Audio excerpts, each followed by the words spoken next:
Et donc, le premier verset qu'on va étudier, qui va nous aider à rentrer dans cette profondeur et dans cette compréhension, c'est celui de la sourate Al-Baqarah, la deuxième sourate, le verset 183, qui nous dit بعد أعوذ بالله من الشيطان الرجيم يا أيها الذين آمنوا كتب عليكم الصيام كما كتب على الذين من قبلكم لعلكم تتقون. Ô vous qui avez la foi, le jeûne vous est prescrit, comme il a été prescrit à ceux qui vous ont précédés, dans l'espoir, on peut traduire la'allakum, dans l'espoir que vous atteigniez la piété. On trouve aussi comme traduction, peut-être atteindrez-vous la piété. Donc, on a d'abord l'affirmation que le jeûne du mois de Ramadan a été prescrit aux musulmans, non pas comme une spécificité de l'islam, non pas comme quelque chose qui est interne à l'islam, mais comme quelque chose qui correspond à toutes les religions et qui a été présent dans toutes les religions parce que c'est quelque chose d'universel. Tout homme religieux a besoin de jeûner, dans toute religion que ce soit. C'est ça que cela veut dire.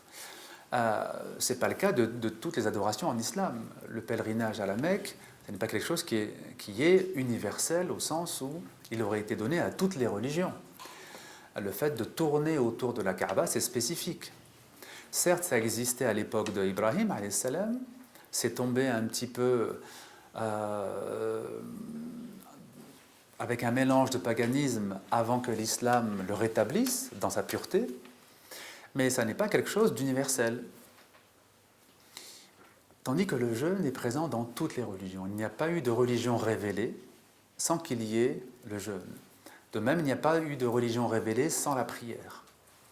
Un jour, un homme vient voir le prophète, sallallahu alayhi wa sallam, lui dit « Ah, Rasulallah, je veux bien être musulman, mais permets-moi de ne pas prier. » C'est-à-dire, la prière est trop lourde pour moi, c'est difficile d'être régulier 5 fois par jour.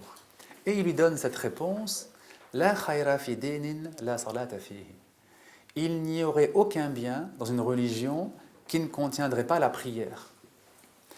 Donc la prière comme le jeûne sont des pratiques universelles, c'est-à-dire elles correspondent aux besoins de l'être humain.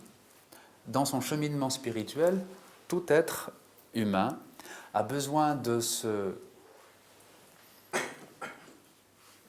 reprendre contact avec son Seigneur, a besoin de se raccorder à son Créateur, de se rattacher à son Créateur, et c'est le sens de la prière. Et alors le jeûne maintenant, si c'est universel, comme je l'ai dit, si ça correspond à un besoin de la nature humaine, à quel besoin ça répond?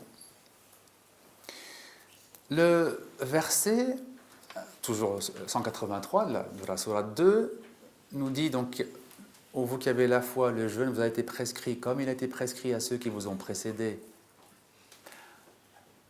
dans l'espoir que vous atteigniez la piété. » Ici, une des finalités du jeûne qui nous est montrée, c'est la piété, at-taqwa. Et maintenant, il s'agit de comprendre qu'est-ce que c'est que cette taqwa. Alors parfois, on traduit la taqwa par crainte, crainte de Dieu. Et vous avez remarqué que moi, j'ai plutôt traduit par piété. Alors, il n'y a pas tout à fait d'équivalent, en fait, à ce mot taqwa. On définit en islam la taqwa par le fait de se préserver de tout ce qui va amener sur nous la colère de Dieu. C'est ça en fait la taqwa, c'est le fait d'être vigilant pour ne pas tomber dans quelque chose qui pourrait nous faire mériter cette colère. Donc en réalité, ce n'est pas la crainte de Dieu, on ne craint pas Dieu lui-même, on craint en fait nos propres mauvaises actions qui vont nous faire encourir sa colère. Ce n'est pas tout à fait la même chose. C'est pas tout à fait la même chose, parce que finalement ce qu'on craint, ce n'est pas Allah lui-même, parce qu'il est le généreux, il est le tout miséricordieux, il est celui qui pardonne. Ce qu'on craint en réalité, c'est notre propre infidélité, c'est notre capacité à être infidèle et à être ingrat envers notre Seigneur, et donc à mériter sa colère. Alors, ce verset, donc 183 de la sourate 2, en nous donnant comme finalité du jeûne du mois de Ramadan la taqwa, il nous met donc sur la route d'une réforme de soi, d'un travail sur soi-même, d'un apprentissage de la maîtrise de soi, du contrôle de soi.